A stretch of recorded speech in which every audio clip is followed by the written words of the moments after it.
But anyway, so yeah, so speaking about uh, body and stuff, as I said, I did buckle down. I was just getting nervous because my belly seems to be growing and my stomach seems to be growing. And I'm getting that irritation back, but I weighed myself and I lost 4 pounds. So, I mean, that's good. I have been trying to exercise, even if I don't go to the fitness center, I just turn on music and dance in my house. But, you know, I, with all my back problems and stuff, not how I used to dance, but it's still, I think, more of a workout doing that. But I just can't go as long as when I do the treadmill because it's really just basically walking. So I put my earphones on, I put my music on, and I'm like, well, as I'm doing the treadmill, I'm like beeping and bopping and doing this. I must look crazy, but I don't care.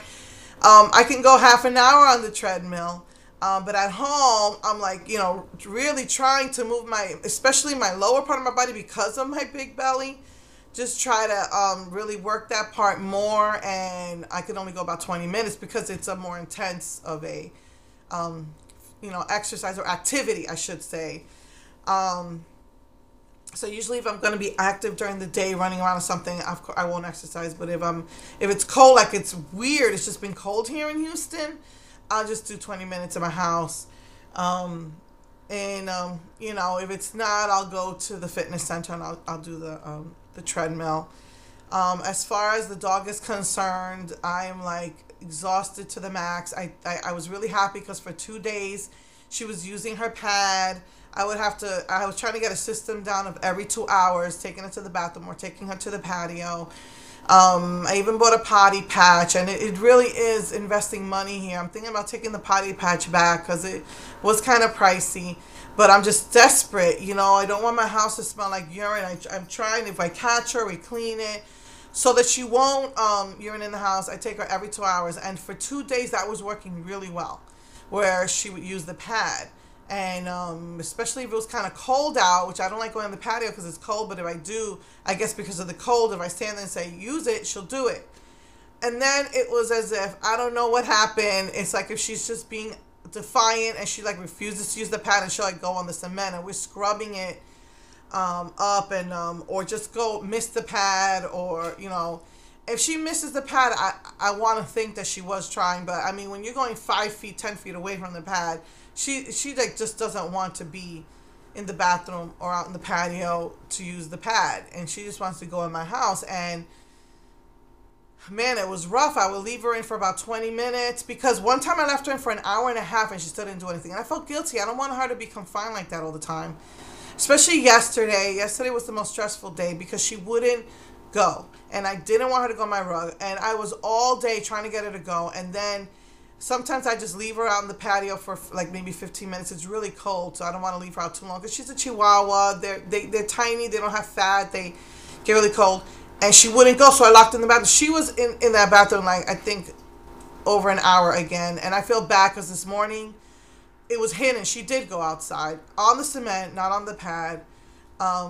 But she did go, and I didn't need to confine her. And so it's just been really, really stressful dealing with the dog, because it just seems like she just does not want to use that pad. If I put a pad in her cage, it's big enough for her, that she has room for a little bed, room on the paper, and even a little bit of room to move around it. She like rips it up as if to tell me, I don't want to be here. I don't want this here.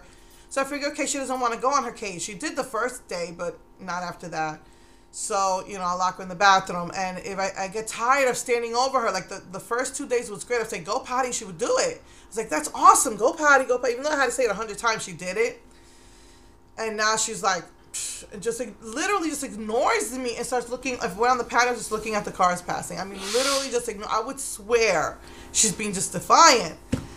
I could leave her out 20 minutes, half an hour, bathroom pass. She won't go. Leave her out, she'll go on my rug. And yesterday, she was practically confined the whole day.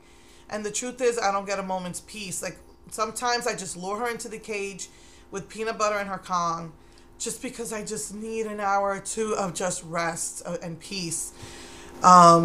So yesterday was a pretty bad day. I was kind of, this morning, I was like, I might start crying during my video because I was just so frustrated, and now I feel guilty because it wound up she did go.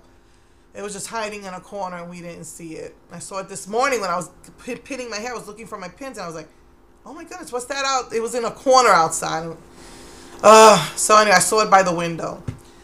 So it's been rough. And the worst part about it yesterday was that the neighbor downstairs is banging on the floor because she runs around a lot, and even though you can barely hear her, she gets my other dog riled up, and he starts running around.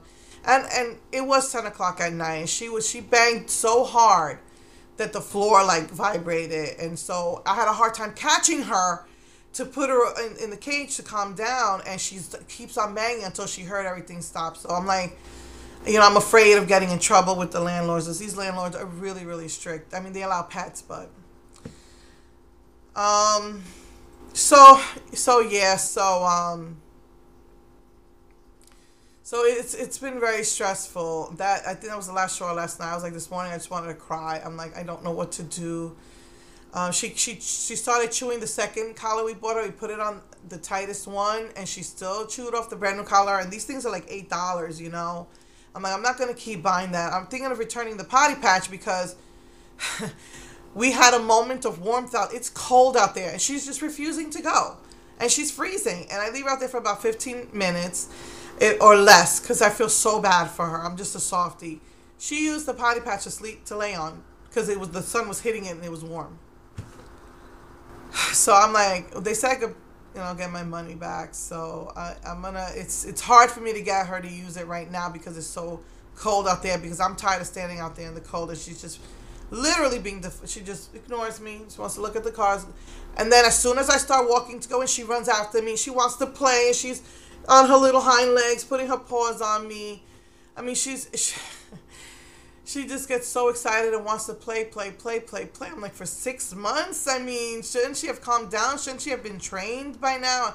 The more and more I have her, it's been almost a month, I think that they just kicked her out. I think that they let her out and didn't want her back.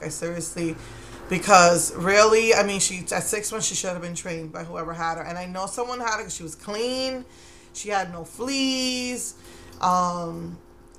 Just she smelled, nice. She didn't even smell like a dog. I mean, she had a collar, so strays don't have collars. So I just think that whoever had her, maybe they were breeders, maybe they felt they couldn't sell her and let her loose,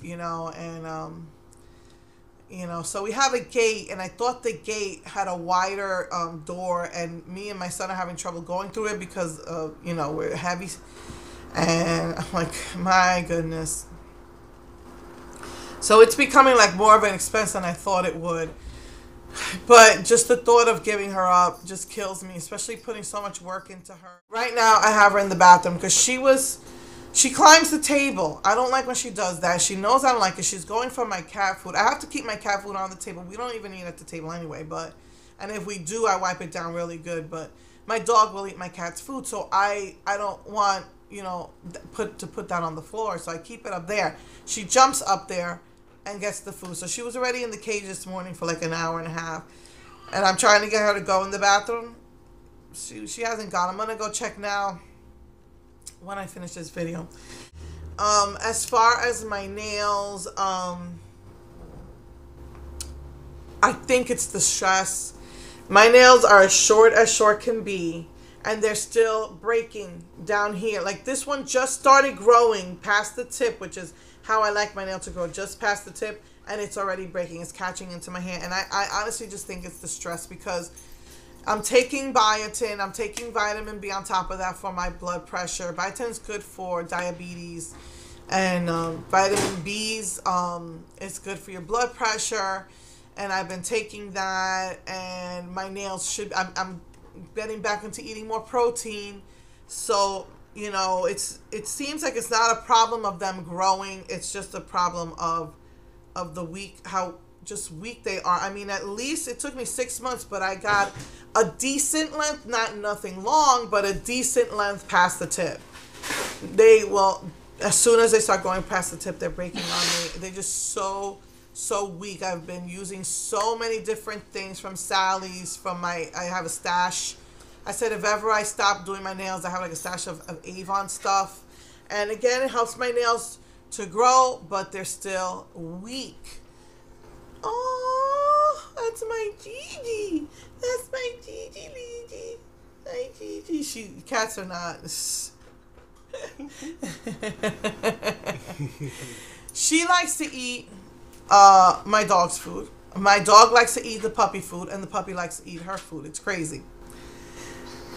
But anyway, so yeah, it's just my nails are just a mess. I'm using it, and it seems to be helping some, but like they're peeling, they're ripping all the way down here, and I just really think it's just the stress that I'm in.